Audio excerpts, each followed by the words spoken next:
આપણી સંકલ્પ ન્યૂઝ ચેનલને સબસ્ક્રાઇબ અને લાઇક કરો, બેલ આઇકન દબાવો જેથી આવનાર ન્યૂઝ અપડેટ્સની નોટિફિકેશન આપના મોબાઈલ પર સૌથી પહેલા પહોંચે. Like, subscribe and share the video. નમસ્કાર દર્શક મિત્રો, હું છું પૂજા ટંડે. સંકલ્પ ન્યૂઝમાં આપનું સ્વાગત છે. સમાચારની શરૂઆત કરતા પહેલા એક નજર આજના મુખ્ય સમાચાર પર.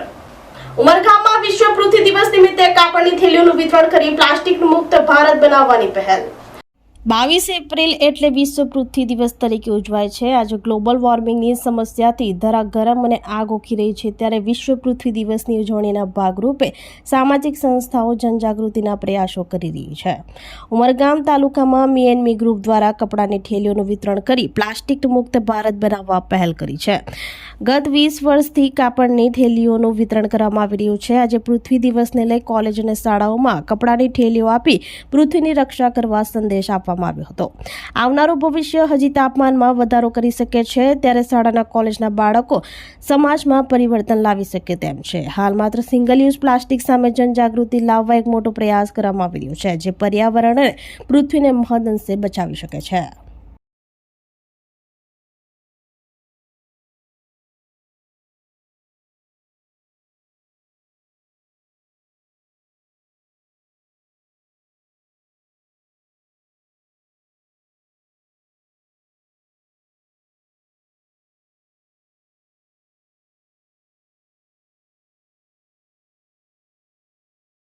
વિશ્વ પૃથ્વી દિવસ છે.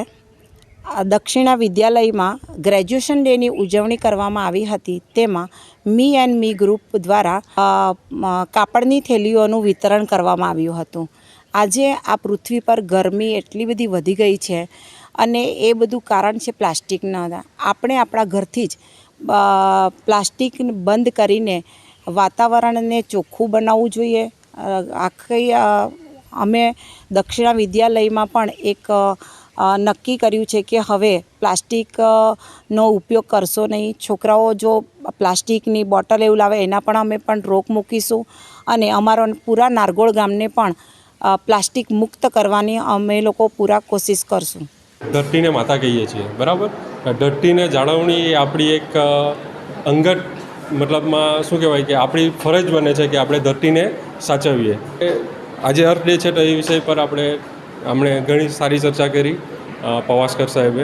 અને અર્થ ડે માટે આપણે પ્લાસ્ટિક ફ્રી છે, ગમે ત્યાં કચરો ન નાખવો, બરાબર, અને સ્વચ્છતા જાળવવી એ આપણી જરૂરી ફરજોમાં આવે છે કે આપણે અર્થને બચાવીએ, જમીનને આપણે બચાવીએ. સો અર્થ ડેની જાળવણી બધાને હું કહીશ કે જેમ બને તેમ પ્લાસ્ટિકનો ઉપયોગ ના કરે, બરાબર, અને જાળવણી કરે, પર્યાવરણની જાળવણી માટે સહભાગી બને. આજે દક્ષિણા વિદ્યાલયના ગ્રેજ્યુએશન ડે નિમિત્તે પ્રોગ્રામ કરવામાં આવ્યો. તેમાં મી એન્ડ મી ગ્રુપ તરફથી વિશ્વ અર્થ ડેના દિવસ માટે કાપડની થેલીઓનું વિતરણ કરવામાં આવ્યું અને આવનાર બાળકો અને એના ભવિષ્યને વિચારીને એમના સ્વાસ્થ્ય સારું રહે એના માટે પ્લાસ્ટિક ફ્રી એન્વાયરમેન્ટ માટે એન્કરેજ કરવામાં આવ્યા.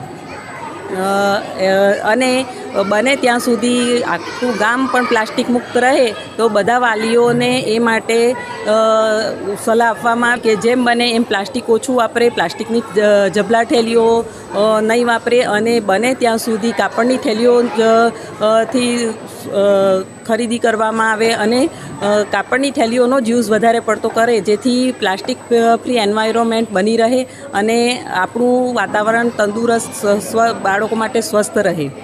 દીવ ઘોઘલામાં ચાલી રહેલ કથાકાર પ્રફુલભાઈ શુક્લની રામકથામાં ભરત મિલાપ પ્રસંગ ઉજવાયો. દીવ ઘોઘલાના પંચાયત ચોકમાં ચાલી રહેલ કથાકાર પ્રફુલભાઈ શુક્લની રામકથામાં ભરત મિલાપની કથાનું વર્ણન કરવામાં આવ્યું હતું. ભરત ચરિત્ર એ ભાતૃભાવનું ભાષાંતર છે, પ્રેમ, સમર્પણ અને ત્યાગનું મૂર્તિ માનતું સ્વરૂપ છે, એમ પ્રફુલભાઈ શુક્લે જણાવ્યું હતું. કથામાં દીવ દમણ જિલ્લા પંચાયત પ્રમુખ રામજીભાઈ ભીખાદેવ, નગરપાલિકા પ્રમુખ હરેશભાઈ કાપડિયા, રામજીભાઈ પારસમણી, ભીખભાઈ વેશ્ય, કિશોરભાઈ ચુનાવાલા, પૂંજાભાઈ બામણીયા, બાબુભાઈ વેશ્ય સહિત દીવ પ્રદેશના આગેવાનો કથા શ્રવણ કરવા ઉપસ્થિત રહ્યા હતા. ઘોઘલાના ઇતિહાસમાં પ્રથમવાર વિશાળ સંખ્યામાં ભાવિકો કથા શ્રવણ કરી રહ્યા છે. કથામાં રામેશ્વર પૂજા ઉત્સવ, રુદ્રાભિષેક કરવામાં આવશે, જેને લઈ લોકોમાં અનેરો ઉત્સાહ વર્તાઈ રહ્યો છે.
સેલવાસમાં 7 દિવસીય શ્રીમદ ભાગવત કથાના પ્રારંભે કળશ યાત્રા નીકળતા ભક્તો જોડાયા.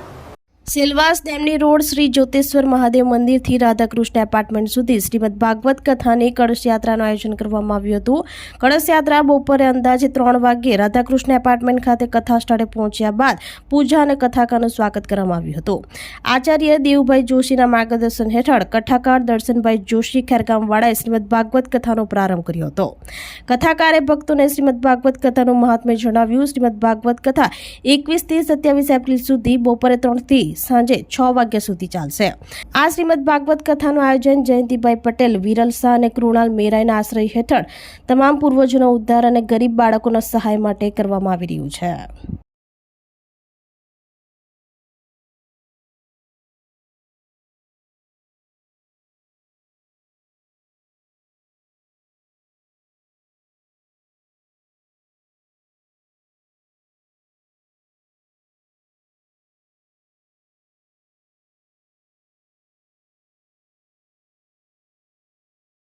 આજે જ્યારે આ દાદરાની પાવન ધરા ઉપર ચૈત્ર માસની અંદર શ્રીમદ ભાગવતજીનું આજે મંગલ પ્રારંભ થઈ રહ્યો છે. આજે ભવ્ય અને અતિ ભવ્ય પોથીયાત્રા સહિત આજે જ્યારે ભાગવતજીની યાત્રા અહીંથી પ્રસ્થાન થઈ રહી છે ત્યારે ખાસ કરી આ ચૈત્ર માસની અંદર શ્રીમદ ભાગવતજીનું બહુ મહત્ત્વ બતાવવામાં આવ્યું છે અને આ કથા સર્વ પિતૃઓના મોક્ષ માટે અને જે કંઈ આમાંથી ધનરાશિ બચશે ગરીબ દીકરીઓના સેવાકીય કાર્યની અંદર વાપરવામાં આવશે. આજની તારીખથી લઈ અને 27 તારીખ સુધી આ દરરોજ 3:30 થી 6:30 વાગ્યા સુધી અહીંયા ભાગવતજીનું ભવ્ય કથાનું આયોજન છે.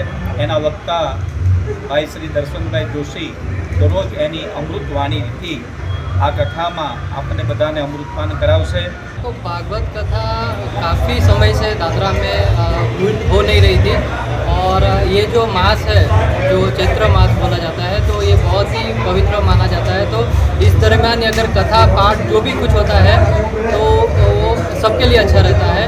तो 7 दिन का ये कथा है और ये कथा कोई एक व्यक्ति नहीं करा रहा है, पूरे दादरा के लोग मिलके कर रहे हैं कथा.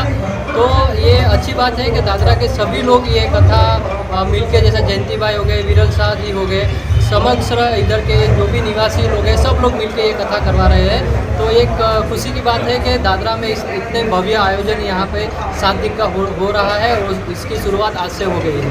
आज दादरा में दरेक समाज मिल के हम लोग एक कथा का एक ये आयोजन किया था.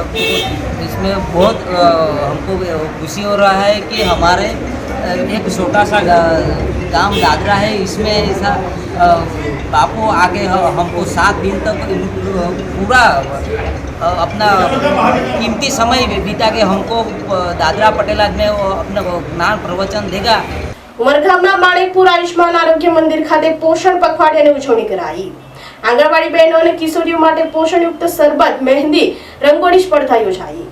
ઉમરગામ તાલુકાના માણેકપુર ખાતે આરોગ્ય અને પરિવાર કલ્યાણ વિભાગ દ્વારા પ્રેરિત અને નિયામક આયુષની કચેરી ગાંધીનગર દ્વારા સંચાલિત તથા જિલ્લા આયુર્વેદિક અધિકારી વૈદ્ય ઉર્વી પટેલના માર્ગદર્શન હેઠળ પોષણ પખવાડિયાની ઉજવણી કરવામાં આવી હતી. 8 એપ્રિલથી શરૂ થયેલા પોષણ પખવાડિયા અંતર્ગત સરકારી આયુર્વેદ દવાખાનું માણેકપુરના આયુર્વેદ મેડિકલ ઓફિસર વૈદ્ય અર્ચના પટેલ દ્વારા 22 એપ્રિલ સુધી ચાલનારી આ કામગીરીના ભાગરૂપે આયુષ્માન આરોગ્ય મંદિર ખાતે આંગણવાડી બહેનો અને કિશોરીઓ તથા નર્સિંગ કોલેજની વિદ્યાર્થીનીઓ સાથે મળી પોષણ પખવાડિયાની ઉજવણી કરી હતી. જેમાં ડોક્ટર અર્ચના દ્વારા પોષણયુક્ત અને ગ્રીષ્મ ઋતુમાં પીવાય એવા પાનક બનાવવામાં આવ્યા હતા. સરગવા બીટનું શરબત, ગોળનું પાનક, બિલ્વફળ પાનક, ખજૂર, આંબલી વગેરે પોષણયુક્ત ઉપયોગિતા અંગે સમજાવવામાં આવ્યું હતું. પોષણ માસની ઉજવણીના ભાગરૂપે કિશોરી માટે મહેંદી સ્પર્ધા તથા આંગણવાડી બહેનો માટે રંગોળી સ્પર્ધા પોષણ અને આયુર્વેદ થીમ ઉપર આયોજન કરવામાં આવ્યું હતું.